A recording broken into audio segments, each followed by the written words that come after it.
Okay, we'll start with this. Ahead of her upcoming fight this Friday against Naomi Cardenas, reigning WBO Super Flyweight champion Mizuki Hiruta has expressed her interest in facing the winner of Jasmine Artiga versus Lynn Sandstorm for what is the WBA title, Jasmine Artiga's WBA title. Mizuki and Jasmine are two of four reigning champions at this weight, and more than once, Mizuki Hiruta has expressed an interest in unifying titles with one of the other belt holders. The issue has been there's just not enough money behind her, not behind Mizuki. It's a big part of the reason that the super flyweight division has remained divided for many years now. Up until recently, none of the four champions there had a major promotional outfit behind them. But all of that changed recently when Most Valuable Promotions decided to sign Jasmine Artiga, who will be defending her WBA title at the end of this month, and provided that she wins, and I think she's going to, unification matches are in order. Unification matches with Ashley Gonzalez, the WBC champion, Irma Garcia,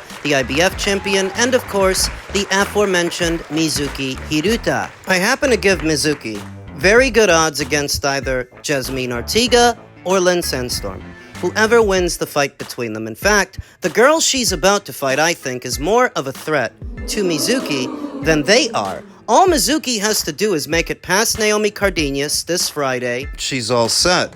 The caveat is the ball isn't actually in Mizuki's court because she's not the one with a major promotional outfit. I'm sure that she's willing to face Jasmine, but is Jasmine willing to face her? I'm sure that Mizuki is more than willing to cross over to the MVP side of things for that fight, but Jasmine's the one with the major promoter, thus Jasmine has the leverage. She's got options. If she wants to unify, it doesn't have to be against Mizuki. It can be against Irma Garcia, who I think is a bit more beatable because she's a lot older than Mizuki. And a lot less active. She already has 5 losses in the column. She could also elect to face Mexico's WBC champion, Ashley Gonzalez, that if Jasmine wants to unify, Mizuki is not her only option. And remember that it hasn't been Jasmine calling for unification matches. It's been Mizuki. I don't know how much or how little Jasmine wants to unify titles and try to become this division's undisputed champion. Perhaps I missed it, but I've yet to see any expressed interest in doing so from Jasmine. All of that has been coming from Mizuki. In any event, they're both set to see action in the not-so-distant future. Mizuki this Friday, then Jasmine at the end of this month, and provided that they both win their fights, we'll see what happens afterwards. Men's lightweight news. I'm sure most of you have heard by now that Gervonta Davis's domestic violence case has been dropped, and he is now free to resume his career for better or worse. 10:14 p.m. The Miami-Dade State Attorney's Office tells TMZ this case was dropped as the victim is declining to prosecute per her victim attorney, Lindsay Chase, Esquire, and her sentiments were directly confirmed by the assistant state attorney handling the prosecution. Why did the victim all of a sudden decide to drop charges? I'm not sure. But in a very general sense, as much as 78% of domestic abuse victims end up dropping the case. So this is not unusual. This is not an isolated incident. The witness to the incident, who is the victim's mother, also failed to cooperate and failed after being subpoenaed for a pre-file conference on Thursday, August 7th, followed up by attempts to contact the witness, the mother, via phone, were unsuccessful. It continued, the incident itself was not observed by the police officer who had been called to the scene, eliminating him as a possible witness to what had transpired. Gervonta Davis's domestic violence case has been dropped, TMZ Sports confirmed. A Miami-Dade County court official told us the matter was dismissed on Tuesday, nearly 2 months after the star boxer was accused of roughing up the mother of his 2 children. It's unclear why officials made the decision. We've reached out to prosecutors as well as Davis's attorney for comment, but so far, we've yet to hear back. Davis was jailed on July 11th after the alleged victim in the case told Doral police the pugilist hit her during a dispute in June on Father's Day. She claimed Davis was picking up his kids, and after a verbal argument, he got physical with her. You know that it's entirely possible that she's lying, that she made the whole thing up, because by now she's just as aware of Gervonta Davis's reputation as the rest of us, and she knows he's already had several domestic violence run-ins. So it'd be very easy for her to paint him into a corner. I could believe that she made the whole thing up just as easily as I could believe that this guy's got no self-control, no impulse control, because at the same time, you don't end up in these situations as much as he does by accident. I remember a few years ago there was a video of Gervonta Davis and his then-girlfriend at a basketball game, and in the video you can see Gervonta Davis putting his hands on her. You could see that he was throttling her and being forceful, so the idea that he's still doing that... It's entirely possible. It's entirely possible that she made the whole thing up, and it's just as likely that she didn't. Though whether she did or didn't make up this entire situation, she's decided to drop the case, and I think it's because he paid her to drop the case. Wouldn't that make this extortion? Well, that's what relationships are these days, especially with high-profile athletes. That's how it usually goes. The female usually finds some kind of way to extract money from the fighter, the football player, the basketball player. It all always ends the same way. They end up getting money. So if you ask me why I think she dropped the case, it's likely because he paid her to drop the case. Make it go away. Consider that if you throw this guy in jail for this, he's not able to make any money. And if he can't make any money, you can't make any money from him. You can't make any money either. It's better for you if he's out and about and able to fight. The question now is he going to fight? Because even before this domestic abuse case, the rematch with Lamont Roach was in question as to whether or not it would happen well before we got here. And even now, the feeling is that Gervonta Davis is moving away from a Lamont Roach rematch and perhaps moving towards a Manny Pacquiao showdown, a move up to welterweight for a fight with him. These are just my thoughts. I don't really care about Gervonta Davis's career, to be honest. I already know he's not going to do anything that I'm interested in. He's not going to fight Shakur Stevenson. He's not going to try to unify titles with any of the other champions at the weight. He's not going to do anything that's exciting or anything that, as a boxing fan, I would want to see. Such a pussy. I don't even think he's gonna fight Lamont Roach again. I think he's too spooked, too scared of what'll happen a second time out. So I don't even expect him to do that. I don't expect much from Gervonta. I feel that he is a fighter and a person with very few redeemable qualities, and how anybody could be a fan of this guy is a mystery to me. Those who try to elevate him to the position of a cultural icon, what cockamamie culture would accept a piece of crap like this? Crappy culture that likes crappy people, because he's a crappy person. He's a piece of shit. He's a coward. That's all he is to me. And the sooner he drops that WBA title, the sooner we can all breathe a sigh of relief. The sooner we can all celebrate that it's not being held hostage anymore, because that title going to somebody else, anybody else, would be better than Gervonta Davis holding it. Anybody. So if the move now is away from Lamont Roach, north of 135 to a Pacquiao fight, be my guest. Go on and do it. The sooner you drop that belt, the better it is for the lightweight division. Then you can fuck off and go do whatever you want. Want to fight a 46-year-old Manny Pacquiao? Go ahead. Do it and see who buys it. Who cares? Elsewhere in the world of boxing, Paramount nears deal with TKO and Saudi-backed Zuffa Boxing. It was initially thought that TKO might land on the ESPN platform per their recent deal with the WWE, but it seems they're steering in a different direction over to Paramount Plus just after finalizing a big UFC deal. Paramount is in advanced talks to score another TKO property. Sources told Front Office Sports that Paramount is the frontrunner to land the rights for Zuffa Boxing, an upstart boxing promotion spearheaded by Saudi official Turki Al-Sheikh, UFC boss Dana White, and WWE president Nick Khan. Terms of the potential deal were not immediately available. Reps for Paramount, Endeavor, and TKO did not respond to requests for comment. Speaking about Zuffa Boxing, TKO president and COO Mark Shapiro said on last week's earnings call, "This is a low risk, and TKO receives a roughly $10 million fee for serving as the managing partner and providing day-to-day operational management oversight. And that's all margin for us. TKO has no funding obligation."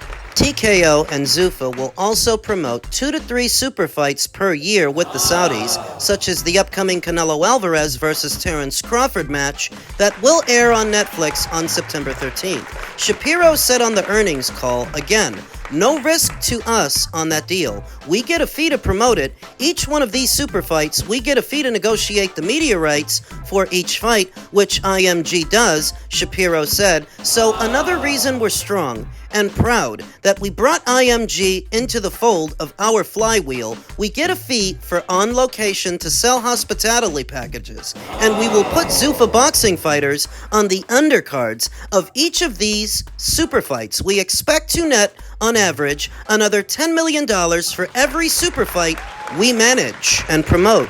So it would seem that a new broadcaster has entered into the boxing space. New, so to speak, because Paramount is basically CBS, and CBS was already involved in boxing via the PBC. Huh? CBS, Paramount, Showtime, they were all connected.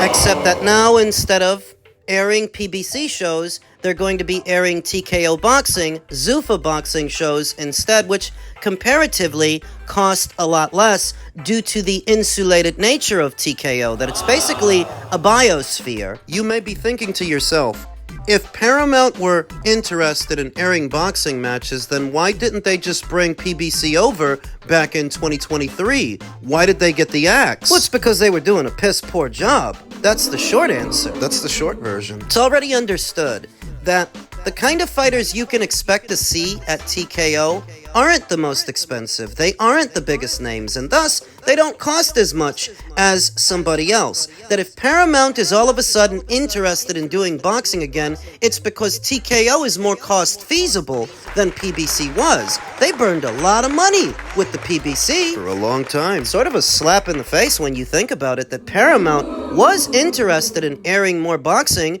just not PBC boxing, not them, somebody else. I've no doubts that signing that landmark UFC deal has a lot to do with why TKO Boxing is also going to Paramount. It's a packaged deal. You get the UFC, you get a bit of boxing. All under the same umbrella. What's interesting is their reference to staging super fights. 2 super fights annually where they'll use TKO fighters on the undercards. For fights like Canelo versus Crawford. It's going to be interesting to see how that works out, because that would require them to have access to Matchroom fighters, Queensberry fighters, Golden Boy fighters, top-ranked fighters, what are more well-known fighters than the TKO fighters. And don't confuse TKO with, say, Ring Magazine cards or Riyadh Season cards. Those are separate. You do have to think of them as being sort of separate from TKO and Zuffa Boxing. If you are relying on fighters from outside of your biosphere, more popular fighters, well-known fighters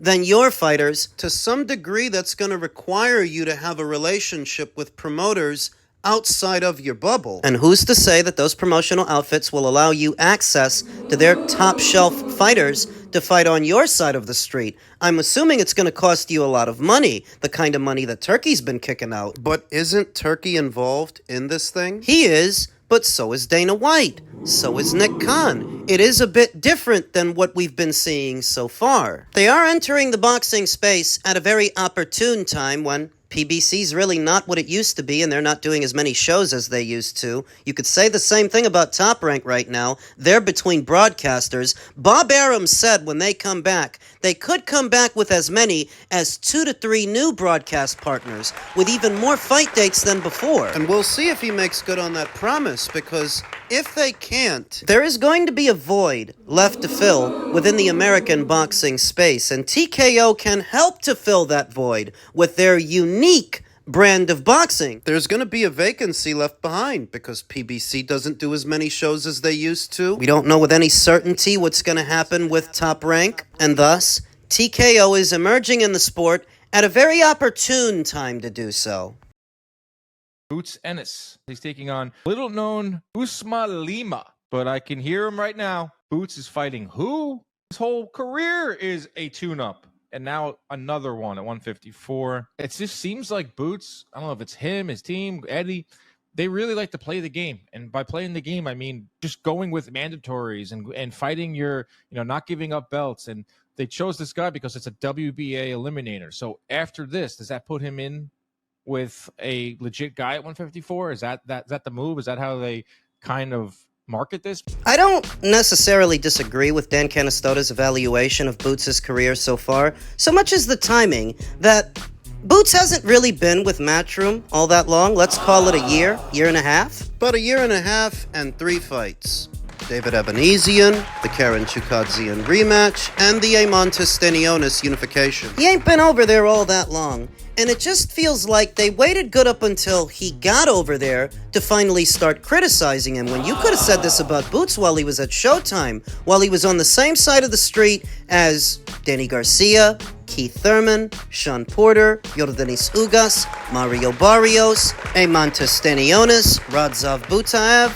The list goes on. That I think the criticism that Boots is now getting. You could have said that a long time ago. In fact, I did. When he was at Showtime, the guy had 30 fights over there. It just feels like they held off on criticizing Boots up until he went to Matchroom. Once he went to Matchroom and they knew he wasn't going to be with the PBC, now all of a sudden, you're demanding more. It doesn't make the criticism any less valid, but I do think they chose a very convenient time to start getting critical. Now, I understand that some people would have preferred to see Boots fight Virgil Ortiz, who he was offered, but it is his first fight at 154. The Lima fight may end up being a segue to an even better fight with a better fighter in Ioannis Tellez for what could be the WBA title. And while we can be critical of Boots for rejecting a fight with Virgil, I think we can also be critical of Virgil for not pursuing a Sebastian Fundora fight.